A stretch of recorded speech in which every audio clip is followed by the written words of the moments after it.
Bonjour, mes amis. Welcome, everyone, to the First Unitarian Congregation of Ottawa.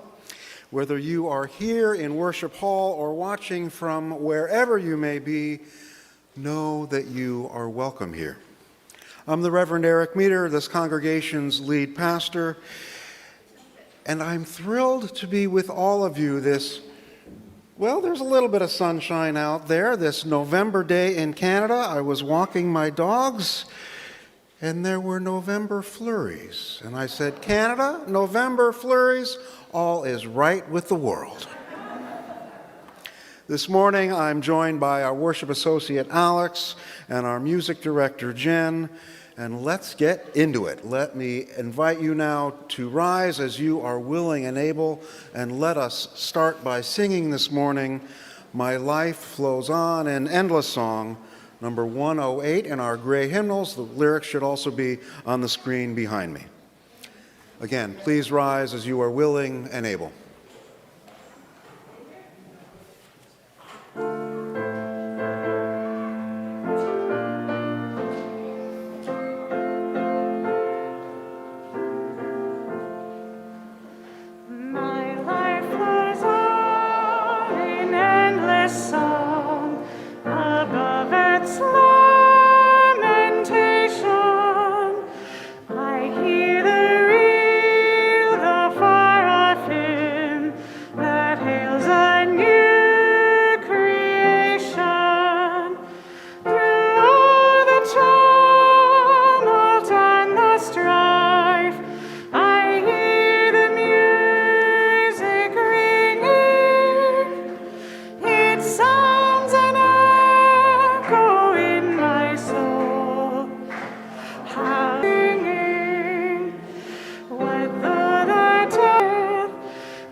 Of Ottawa. My name is Alec, and I am really delighted to be your worship associate this morning. Whether you're taking part in this worship celebration from your home or wherever else you may be, whenever you may log on, you are welcome here. We acknowledge that our First Unitarian campus is located on traditional, unsurrendered, and unceded Algonquin Anishinaabe territory, and that the work of reconciliation is the responsibility of our congregation and of all Canadians. Our goal is to educate ourselves and all who have ears to hear, to be of service to those who are at risk, and to advocate for justice. If you are new to First Unitarian and would like to learn more about us, please contact us through our email at welcome@firstunitarian.ottawa. And if you are here in Worship Hall with us this morning and would like more information about First Unitarian, it's available at the welcome table at the back of the pews. And here is Amy from our board to highlight announcements for today. Amy? Great. Hello, everybody. hopefully he lets me stand up here for long enough to do this. So a couple announcements. First one is that we're having another youth group event. It's like a meetup. It's this coming Friday at 6 p.m. In Fellowship Hall. And it's like a pasta board game night. So if you want more info, you can contact Owl at firstunitarianottawa.ca, and they should have more information for you. And it's geared to children 11 to 17. The second announcement is, mark your calendars. Our fall congregation meeting is coming up on November 27th. So that's 2 Sundays from today.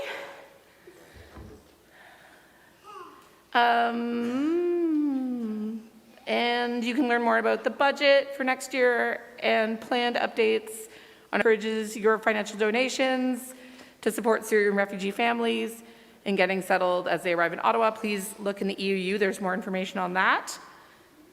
And finally, we put an announcement in for the COVID task force, just reminding people that in this church at all times we need to be masked, except here, which is ironic that I'm still wearing my mask, but here we are. For children under 5 and for eating, we can be maskless.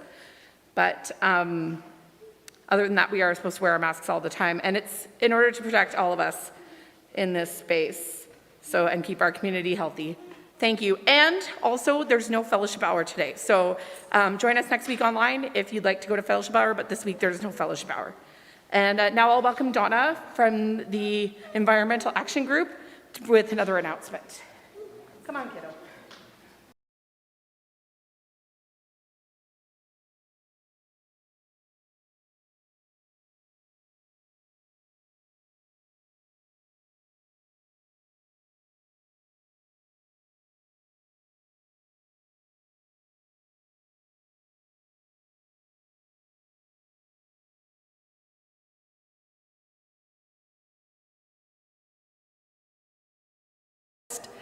Be there to support negotiated hydro energy from Quebec instead of gas and nuclear.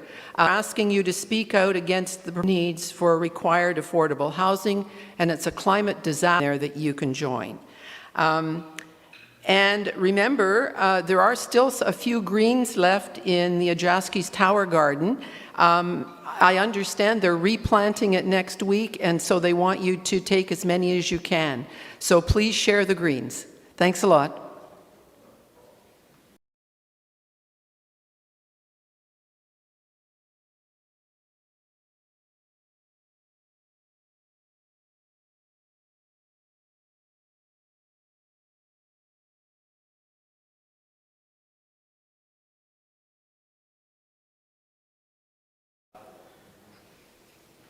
Good morning, everyone. Good morning. Wow. Just yesterday, this space and our whole building was a huge marketplace. Our annual fundraising sale, the fall fair, and I look out and I see ever so many of you who either donated goods or volunteered or both, and many of you put in long hours. Our volunteers, over 200 of them, well over 200. Whole staff who went well above and beyond in just making it all happen, and there was such a spirit of community involvement and resourcefulness as we faced the challenges of coming back after 2 whole years of not being able to hold the fall fair and still in a COVID context. So hats off, everybody. It was a marvelous event. I think everybody came away that I saw well satisfied with their experience. And they're all saying, okay, stop talking and give us numbers. Okay, so I'll just preface the number by saying we did have fewer donations, we did have a bit lower attendance, and so our expectations were lower, and with good reason. So we only have a preliminary number, as we'll always do the day after, but we're close to 25,000, which is great. So well done. That number will change, hopefully move up a little bit. And it's a great infusion to our budget. And, I will just ask, yes, we've all worked hard. There's still some work to do. If you can, after service, volunteer some time. There's still there are a lot of tasks, including book packing, taking away discard books, tear down, and so on. So if you have some...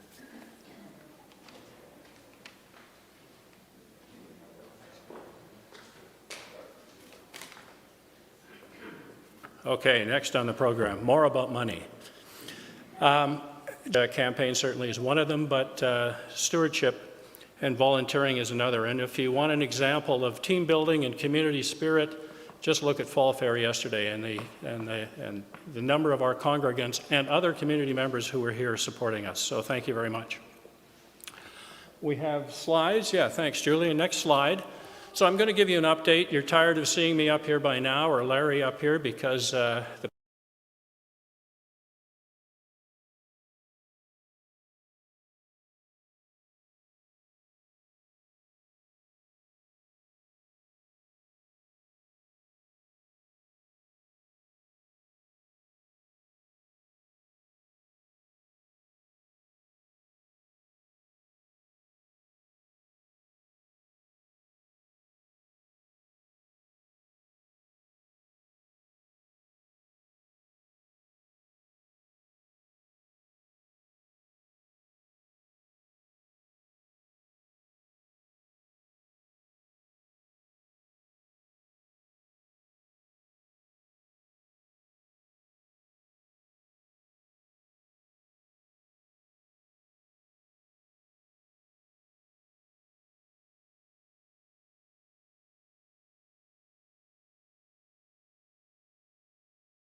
next few slides are testimonials that have been given in the past, and so we'll just run through.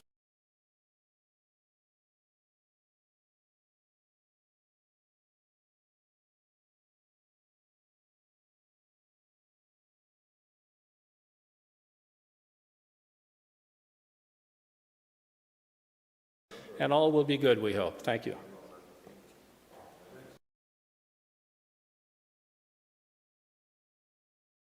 The EUU, our weekly email newsletter. Check out our Facebook and Instagram pages and our webpage for notices and updates. Our calendar continues to be as full as ever, though many of our activities still take place online. Whatever your heritage, whatever your faith, whomever you love, and however you identify, today you are part of this spiritual community. Welcome. In that spirit, we light our chalice this morning to these words adapted from those by Karen G. Johnston. Ancestors who spoke with bravest fire, lend us your senses, that we may stones in our hands might.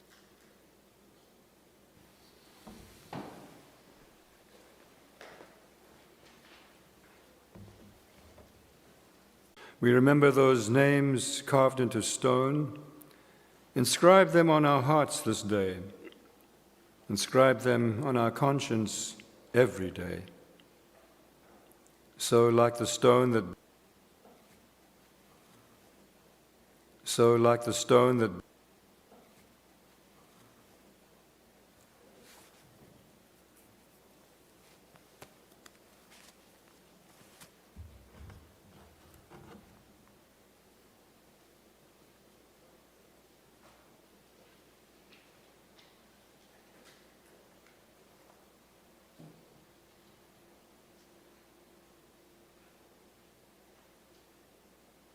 Hi to everyone, it's Nao, your Director of Religious Exploration. I hope everyone's having a really great Sunday.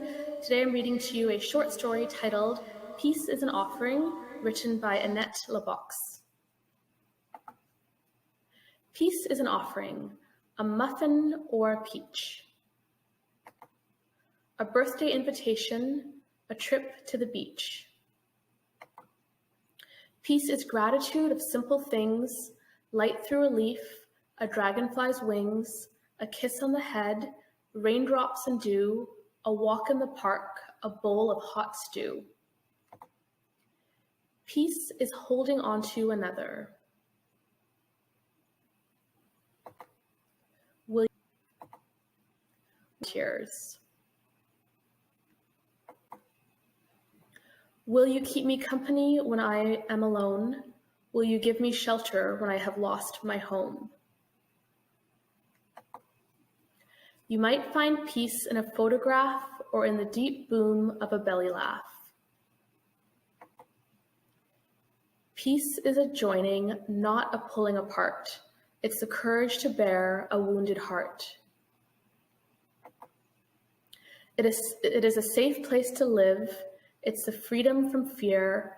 It's a kiss or a hug when you have lost someone dear. So offer a cookie, walk away from a fight, comfort a friend through the long, dark night. Sing a quiet song, catch a falling star.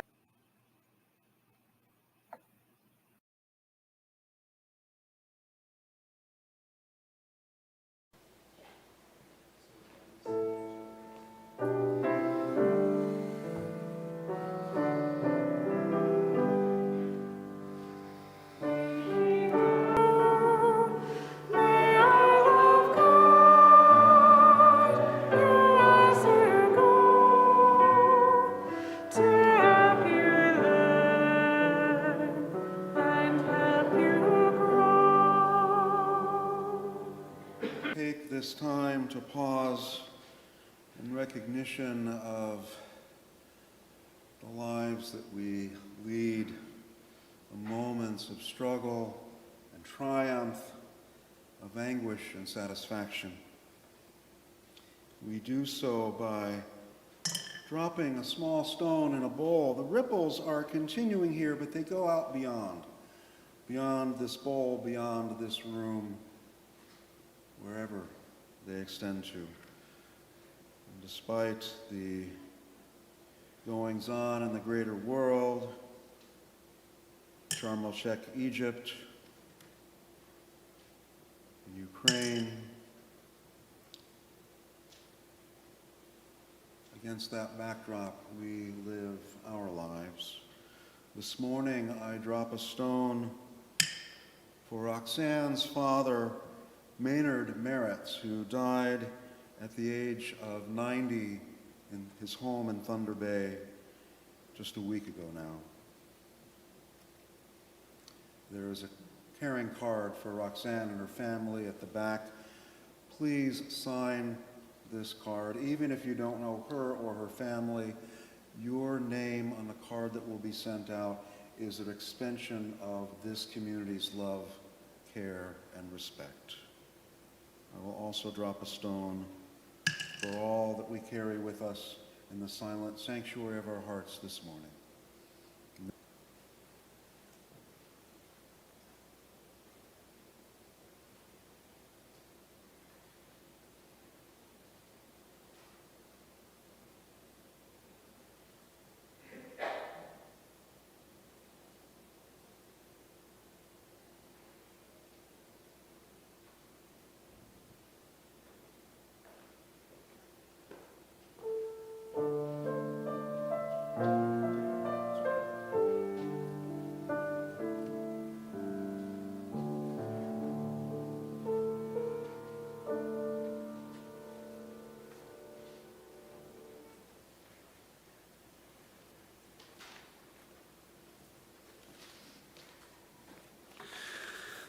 I'm here on behalf of the Truth and Reconciliation Action Group, and here to say a little piece about Treaties Recognition Week. Yesterday marked the end of Treaties Recognition Week in Ontario. Given the long and devastating history of colonial settlement on unceded Algonquin land, also known as Eastern Ontario and Western Quebec, let us take a moment to reflect on the Treaty of Niagara, the first treaty the British laid claim the first treaty after the British laid claim to most of North America, signed in 1764.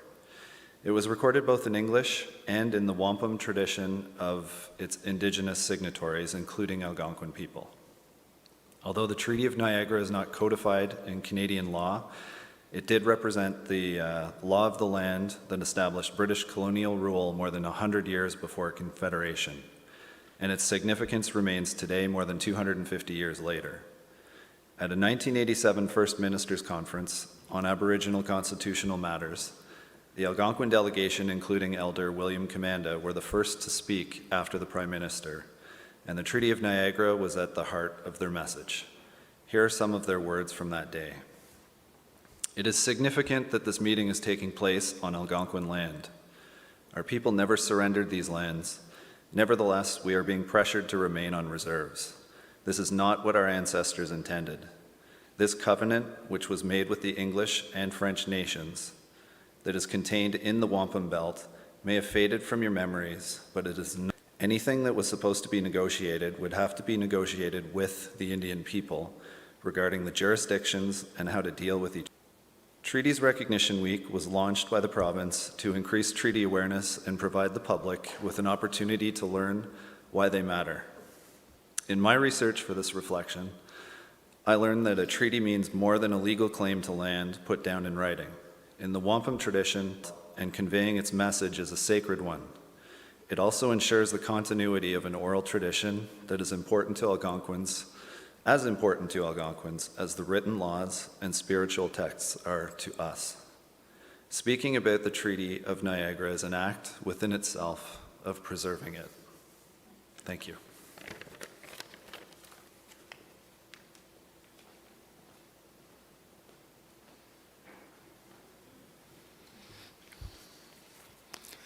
Mike, thank you. We have next a video of a Remembrance Day prayer that I just want to talk for a minute to introduce. The speaker is a young woman by the name of Nicole McKay.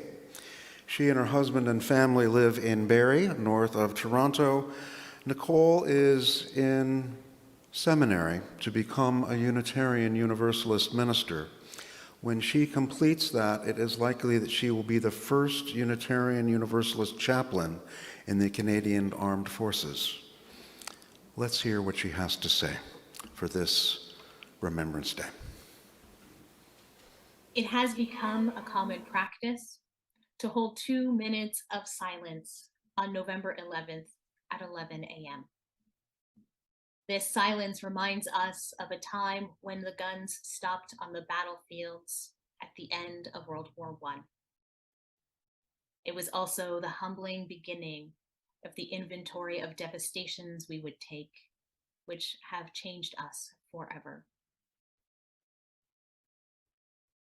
In the spirit of silence, let us join our hearts together in contemplation and prayer and meditation. In the complicated truth of this moment, when words cannot capture the enormity of all that is, hold us in the power of our shared silence. Let us be present with one another, open to the wisdom offered that goes beyond uttered words. Invite us to recognize the multiplicity of truths in our midst, the courage to embrace the both and. As war, violence, and hatred have broken our hearts again and again, tend to the cracks. Fill them in with love. Fill them in with kindness and understanding. Fill them in with what is most precious, so that we can continue to show up for one another in a spirit of healing. And as the silence comes to an end, call us back to life, call us to engage in the work of transformation and peacemaking in the world. Liberate us from our assumptions and invite us into the important conversations as we build new and lasting relationships, ones that bring peace to the world, peace amongst ourselves, and peace within ourselves. May it be so, because we make it so.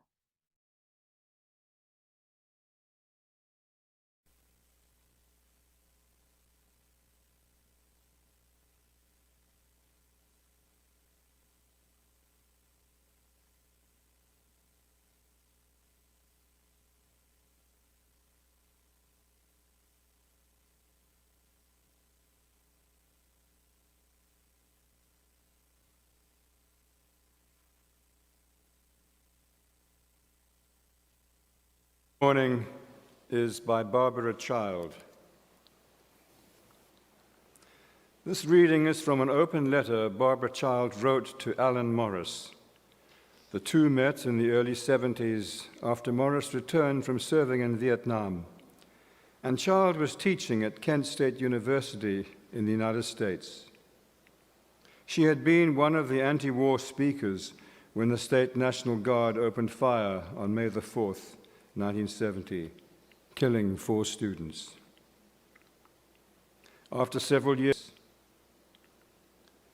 Child and Morris then became partners until his death by suicide 10 years later. Barbara Child wrote the following during her time in seminary in January of 1994.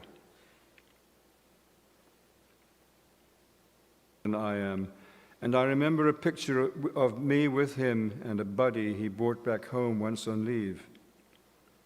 I was a little girl in a bonnet, and he and his buddy were proudly showing me their rifles.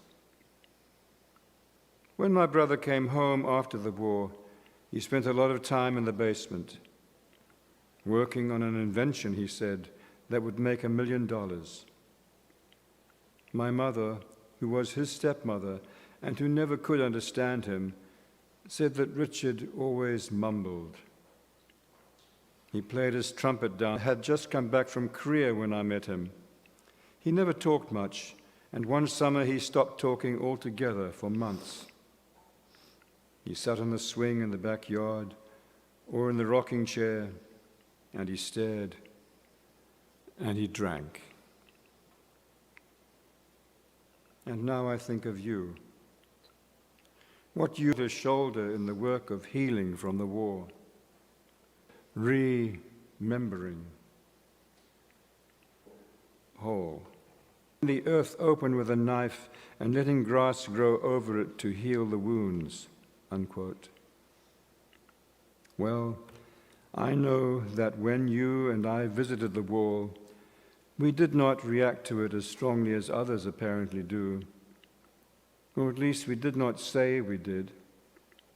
But I know it took my breath away when I went back to Kent and saw the hill all the way up from the Commons, covered with blooming daffodils, one for every American who died in Vietnam.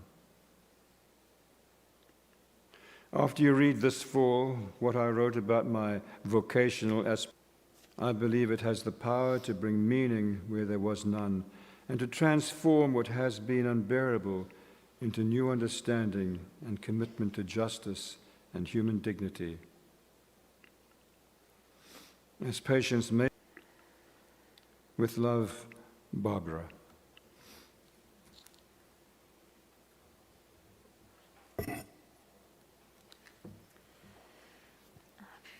I'd like to invite Fusion up, and while they're coming, I'll tell you a bit about the piece they're going to perform for you today, which is Remember by Canadian composer Stephen Chapman and a text by Christina Rossetti. I'll read the text for you now. Remember me when I am gone away, gone far away into the silent land, when you can no more hold me by the hand, nor I half turn to go, yet turning stay. Remember me when no more day by day you tell me of our future that you planned. Only remember me, you understand. It will be late to counsel then or pray. Yet if you should forget me for a while and afterwards remember, do not grieve. For if the darkness and corruption leave a vestige of the thoughts that once I had, better by far you should forget and smile than that you should remember and be sad.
More than ever, thank you. Of memory in our lives, both as individuals and as a society. But I will apologize right on of this being the end of Canadian Treaties Week, understanding the role of treaties and the work that is still needed to be done. I emailed Mike. We had an exchange late this week. I had not known till I read in the paper that Aboriginal Veterans Day, 12,000 Indigenous members keeping missions in the 20th memory. When I first came here, that one of the reasons that Canada has interested in San Francisco and California got a letter in the early part of the 20th century from the aunts that still lived in Britain saying, we've got a war over here going on, and it's going to affect you too, so you need to be part of it. So my great uncle Eric and a friend rode their horses from California to Vancouver and enlisted in the Canadian service.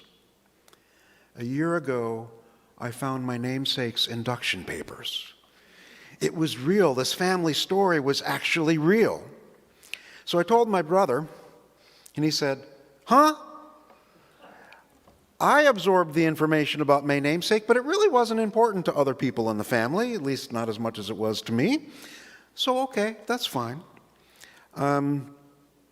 We don't have discharge papers for Eric Hildebrand. He convalesced in an English hospital for, at least his family to the family legend, for at least 6 months. He came back, they called it then shell-shocked. He was a shadow of the man that he left. And that is one of the reasons that I wanted to come to Canada. Because you wear the red poppies, and people in the States don't. Simple as that. Maybe a few, but a precious few. Last week, I asked you questions are you living out, seeking answers to, or in response to? And we passed the mic, and you said profound things. Things I'll be thinking about for a while to come. The question I have for you now, and forgive me for the stark way it's the only way I know to put this. If there is no longer memory, was there actual sacrifice? Now, I'm not one for metaphysics. I'm not interested in the theology of how many angels it takes to will fit on the top of a pin. I don't have patience or time for that. But this question about memory and sacrifice has been with me for weeks now. And here's where the stretching comes in. As Carol said earlier, we celebrated the return of the fall fair yesterday. It was a wonderful day here at 30 Cleary. I remember fondly serving coffee at the coffee cart for those who had gotten in the queue early before the doors opened at 9:30. It was a wonderful way for me to wake up. You don't have to be that awake to hand people a coffee cup. And that was about what I could do. And all week long, folks were asking me, so what do you think of it all? Are you amazed yet as items began materializing for yesterday's fall fair and volunteers emerged from the proverbial woodwork and lunch was served to the volunteers all last week? And then they asked me, so what do you think of it all? And then followed immediately was the question, it won't be as grand as it was in years past. More than one of you cautioned me with exactly those words. Yet it was a grand day. It was great to return to something so important in the life of this community. There were at least a couple hiccups during the week when folks thought that someone else was skirting the rules. That's to be expected. I remember when I was in line yesterday for lunch, someone came to me, "You're the minister, you should cut in line." No, that wouldn't set a good example, would it? And those people who experienced those hiccups, others stood by them. And that's what community is all about. You who have been around over the years longer than I have, I am still very much the newcomer, will remember more people at previous fall fairs. Our finance committee may remember when more cash was brought in. That's okay. The main thing is that we gathered together, we worked beside one another, and we open our doors for the larger community once again. And the Spirit was palpable. Both my wife and I, on the way home, we smiled at each other and said, "That was worth getting up at 6 in the morning for, wasn't it?" The spirit of the day is the most important thing. Did those from beyond our community have positive experiences here? I think they did. Did our volunteers feel supported and appreciated? I hope so. They did phenomenally. Did they enjoy the company of their fellow volunteers? I hope so. I think so. Did they feel, even in minor ways, part of something larger than themselves? Again, I hope so. That's what we're here to do, to remind ourselves that we can be part of something larger than ourselves, something good, something positive, and even a little more positive than just cleaning out the shelves back home.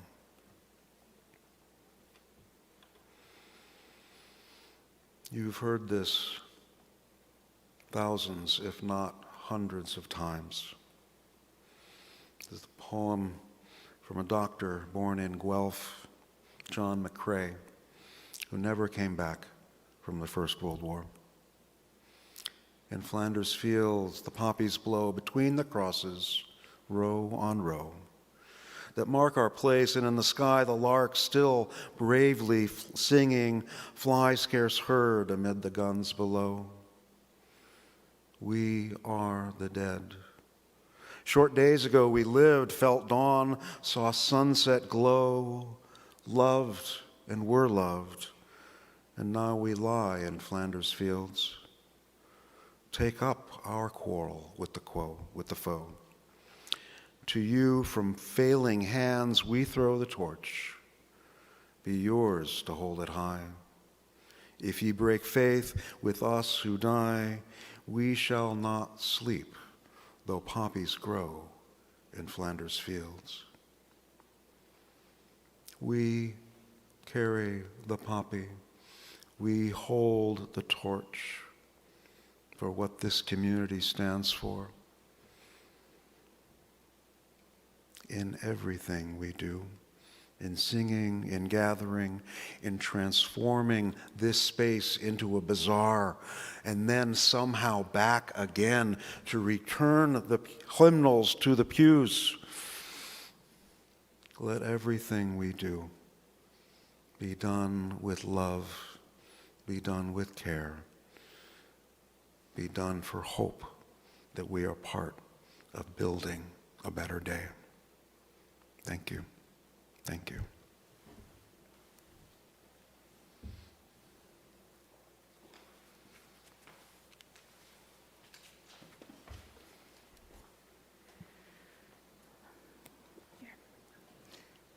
You're next going to hear another piece by Fusion, but this is a recording, so Fusion, you can relax. This is Fusion circa last year. We recorded this very beautiful piece that I really think speaks to what we've been speaking about today on Remembrance Sunday. It's called Laura Hul Soti. It's in Arabic, and it's by Palestinian Jordanian composer Shireen Abu Qadir. This is the translation. If my voice departs, your voices will not. I see tomorrow, and my heart is with you. If the singer dies, the songs will remain, bringing together the broken and the suffering heart.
That was very beautiful.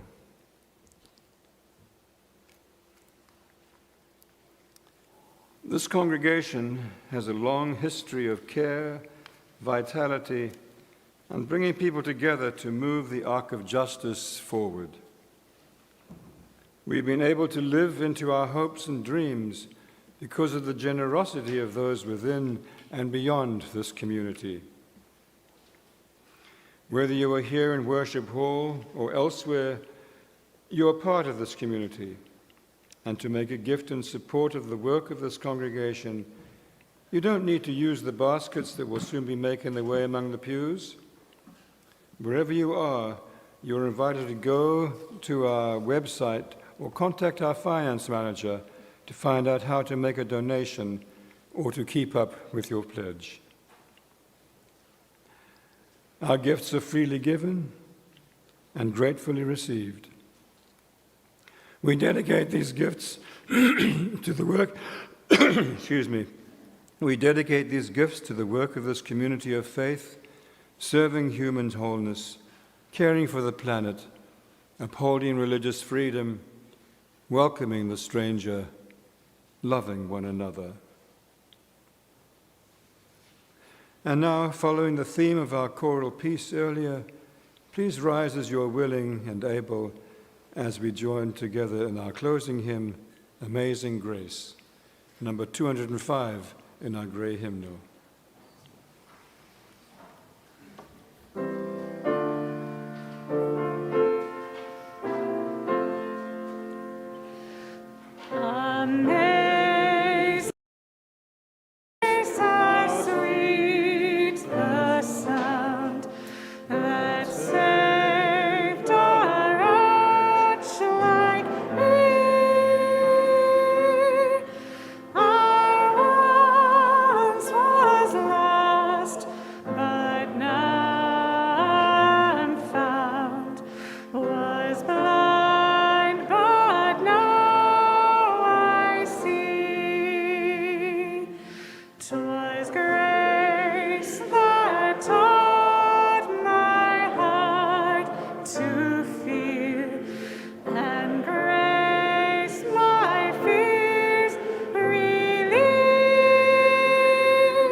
Please be seated.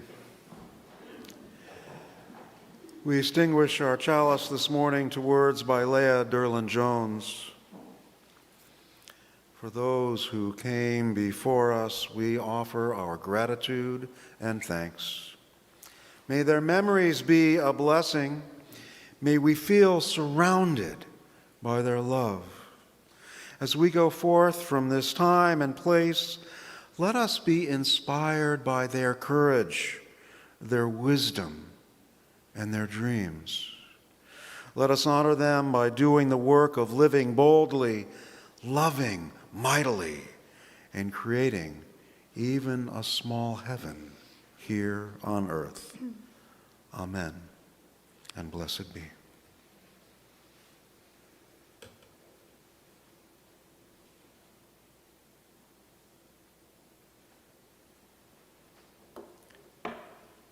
Our chalice flame is extinguished, but the spark of our connections and our faith remains. Jen, would you please bless us by leading us in song once more?